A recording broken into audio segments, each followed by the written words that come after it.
My dog will bite you. You're like, hey, here's a reinforcer. And then he comes back and goes, there's no reinforcer. He'll be like, but there is. All right?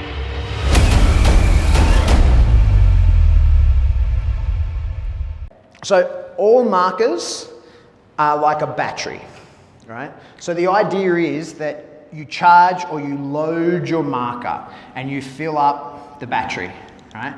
And every time that you say to the dog, hey, click, no food for you, you diminish the power of the battery, all right?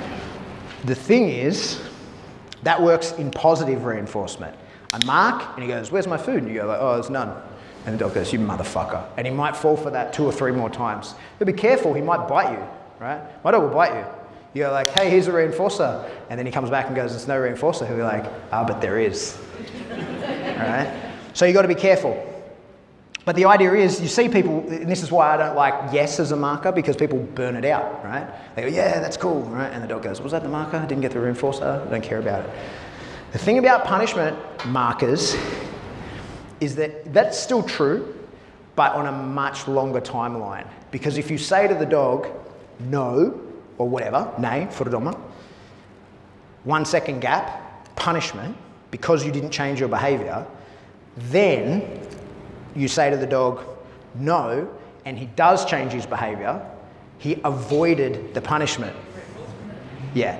So the idea is, he goes, I made a choice not to get punished, right? So the the battery won't go flat so long as he keeps making that choice.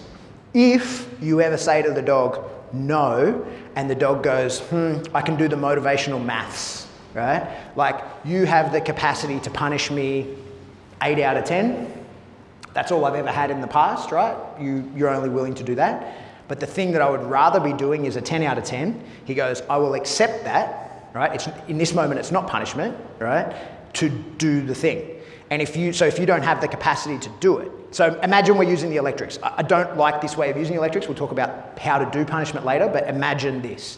Imagine my dog is digging and I go, no, right? And he goes, fuck, you said no while I was digging. I got stimmed. That's punishing. I'll stop digging, right? Then 5, 6 times, dog starts digging. I go, no. The dog goes, oh, cool, I'll stop. Like, peace, don't do it. But then one day, he's digging and he finds something. And as I say to him, no, he goes, fuck that. I remember how hard you stimmed me, and this thing is worth going through the stim. And I go, no, and he goes, no, fuck you. And then I don't deliver it, then I've diminished my marker. Then my dog goes, fuck your marker, it doesn't mean shit, right? So should you use a punishment marker absent being able to follow through? No, you shouldn't. You should still be able to follow through. But that doesn't mean you must follow through, right? The marker, like all the markers we've talked about, they only have the value you give them.